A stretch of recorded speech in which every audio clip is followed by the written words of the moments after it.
बच्चों, आज मैं आपकी विज्ञान की शिक्षिका पूनम श्रीवास्तव कक्षा 7 में साइंस विषय में जो टॉपिक पढ़ाने जा रही हूँ वो है पादपों में पोषण। तो पोषण में पहले बच्चों आपको ये समझना होगा कि पोषण किसे कहते हैं। सजीवों द्वारा, सजीव यानी जो सांस लेते हैं, जो चलते हैं, जो गति करते हैं, जो वृद्धि करते हैं, वो सजीव हैं। सजीवों द्वारा भोजन ग्रहण करने एवं इसके उपयोग की विधि को पोषण कहते हैं। तो भोजन जो है वो सभी जीवों के लिए आवश्यक है। कार्बोहाइड्रेट, प्रोटीन, वसा, विटामिन एवं खनिज भोजन के प्रमुख अवयव हैं और ये सारे अवयव हमारे शरीर के लिए आवश्यक हैं। इन सभी अवयव को ही पोषक कहते हैं। सभी जीवों को भोजन की आवश्यकता होती है।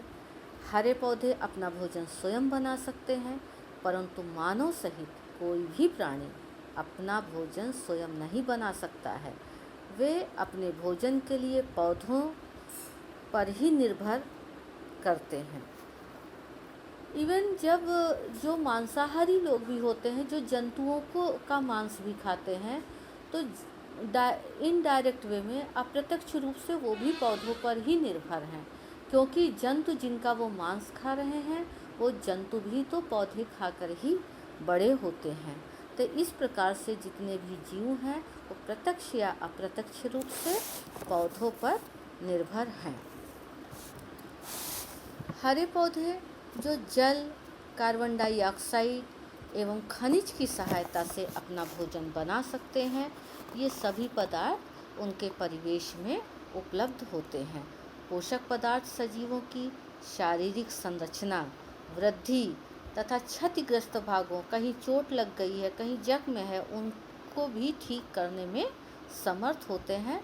और जितनी भी जैविक क्रियाएं हमारे शरीर में होती है, श्वसन क्रिया है, पाचन क्रिया है, उत्सर्जन है, उन सब के लिए भी पोषक पदार्थ द्वारा प्रदत्त ऊर्जा की आवश्यकता होती है।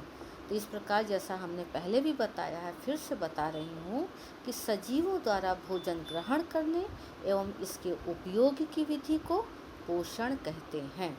सजीवों द्वारा भोजन ग्रहण करने एवं इसके उपयोग की विधि को पोषण कहते हैं। पोषण की वह विधि जिसमें जीव अपना भोजन स्वयं संश्लेषित करते हैं, यानी अपना भोजन वो स्वयं निर्माण करते हैं, वो स्वपोषण कहलाती है।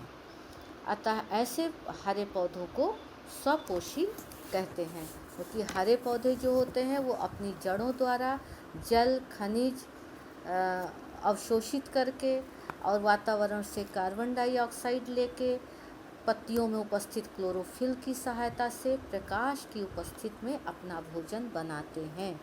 इस प्रकार हरे पौधों को स्वपोषी कहते हैं। और जो भी जंतु पौधों पर निर्भर हैं, उनके द्वारा संश्लेषित भोजन को ग्रहण करते हैं, वो विषम पोषी कहलाते हैं।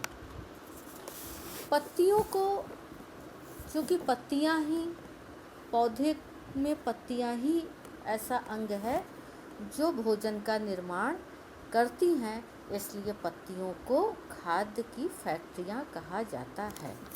और पत्तियां जो खाद्य संश्लेषण की क्रिया करती हैं, इसमें हरे पौधे प्रकाश की उपस्थिति में भोजन का निर्माण करते हैं। खाद्य संश्लेषण की यह प्रक्रिया चूँकि प्रकाश की उपस्थिति में होती है, इसलिए यह प्रकाश संश्लेषण के नाम से जानी जाती है। पत्तियां पौधों की खाद्य फैक्ट्रियां हैं, अर्थात पादपों में खाद्य पदार्थ का संश्लेषण उनकी पत्तियों में होता है। पौधे की जड़ द्वारा मिट्टी में उपस्थित जल एवं खनिज अवशोषित किया जाता है तथा तने के माध्यम से पत्तियों तक पहुंचाया जाता है। उसके पश्चात पत्तियों की सतह पर अत्यंत सूक्ष्म छिद्र होते हैं, जिन्हें बच्चों रंध्र कहा जाता है। इन रंध्रों द्वारा वायु में उपस्थित कार्बन डाइऑक्साइड, जो कि हम लोग श्वसन की क्रिया में बाहर निकालते हैं, उन कार्बन डाइऑक्साइड को वो लेती हैं पत्तियां और सूर्य के प्रकाश की उपस्थिति में क्लोरोफिल की सहायता से भोजन का निर्माण करती हैं। रंध्रों और ये जो छोटे छोटे छिद्र रंध्र होते हैं, इनकी सहायता से ही कार्बन डाइऑक्साइड लेकर क्लोरोफिल की सहायता से सूर्य के प्रकाश में प्रकाश संश्लेषण की क्रिया संपादित होती है। अगर हम ये सोचें कि प्रकाश संश्लेषण ना हो, तो प्रकाश संश्लेषण की क्रिया ना होगी तो पादप या पौधे दुनिया में रहेंगे ही नहीं, क्योंकि भोजन का निर्माण नहीं कर पाएंगे और पादप का अस्तित्व ही नहीं रहेगा। इसलिए प्रकाश संश्लेषण की क्रिया सब सजीवों के लिए सबसे आवश्यक क्रिया है। प्रकाश संश्लेषण की क्रिया में अगर हम ये कहें कि कार्बन डाइऑक्साइड और जल लेकर खनिज की सहायता से सूर्य के प्रकाश और क्लोरोफिल की उपस्थिति में जो पदार्थ बनता है वो कार्बोहाइड्रेट होता है। और एक बहुत महत्वपूर्ण चीज़ हमें प्राप्त होती है, वो है ऑक्सीजन, जिसके बिना हम या कोई भी सजीव जीवित नहीं रह सकते हैं। वो ऑक्सीजन भी मुक्त होती है और जो कार्बोहाइड्रेट बनता है वो अंततः स्टार्च मंड के रूप में पत्तियों में इकट्ठा हो जाता है।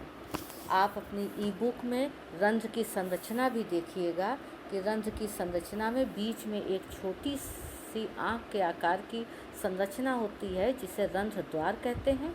इसके चारों ओर द्वार कोशिकाएं होती हैं और प्रकाश संश्लेषण की क्रिया इस तरीके से संपन्न होती है।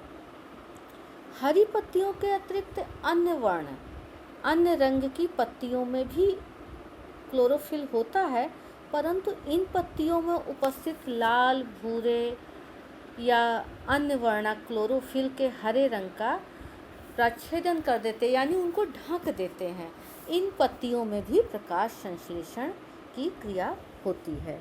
तो इस प्रकार से हम लोगों ने प्रकाश संश्लेषण की क्रिया को, तो इस प्रकार प्रकाश संश्लेषण की क्रिया में जो कार्बोहाइड्रेट बनता है, कार्बोहाइड्रेट में कार्बन, हाइड्रोजन एवं ऑक्सीजन, इन तीनों से कार्बोहाइड्रेट बनते हैं और इसका उपयोग अन्य घटकों, अन्य अवयवों को भी बनने में किया जाता है। परंतु जो प्रोटीन होता है ये नाइट्रोजनी पदार्थ है और पौधों के लिए अत्यंत आवश्यक है।